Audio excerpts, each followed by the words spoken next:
Je lis du livre de Genèse, chapitre 17, au verset 8, ce qui suit. Je te donnerai et à tes descendants après toi le pays que tu habites comme étranger, tout le pays de Canaan, en possession perpétuelle, et je serai leur Dieu.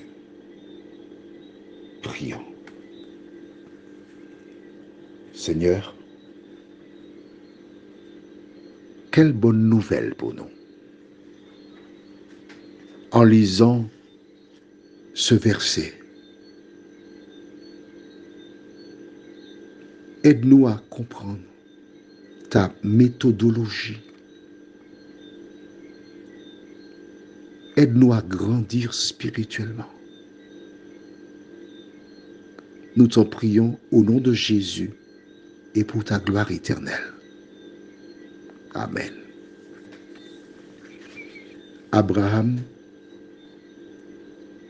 n'est pas loin de passer de vie à trépas. Mais l'Éternel lui indique ce qui arrivera. L'Éternel veut qu'il parte en paix.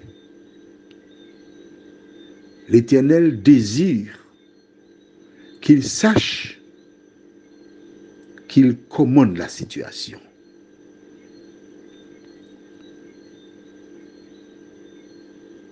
Quand j'ai lu ce verset,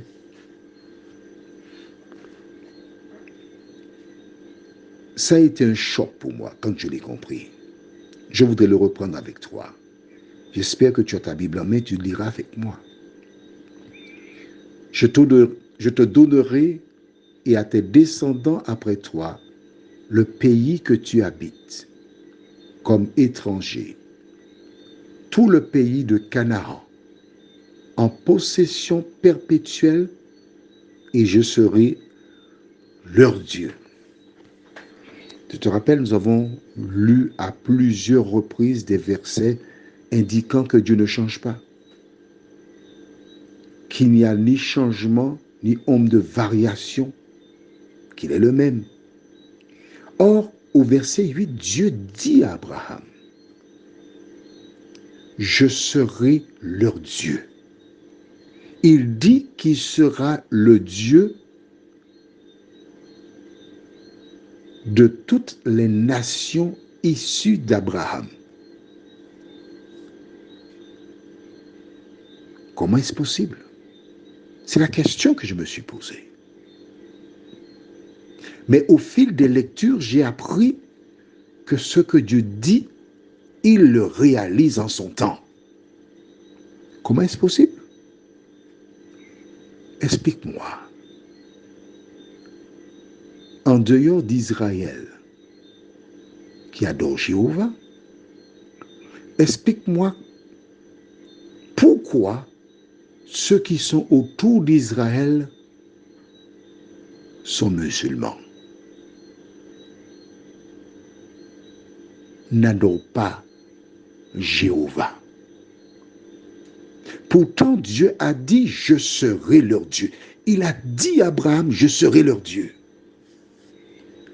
Les musulmans sont en train de faire passer un message selon lequel le monde entier deviendra musulman. C'est ça leur philosophie.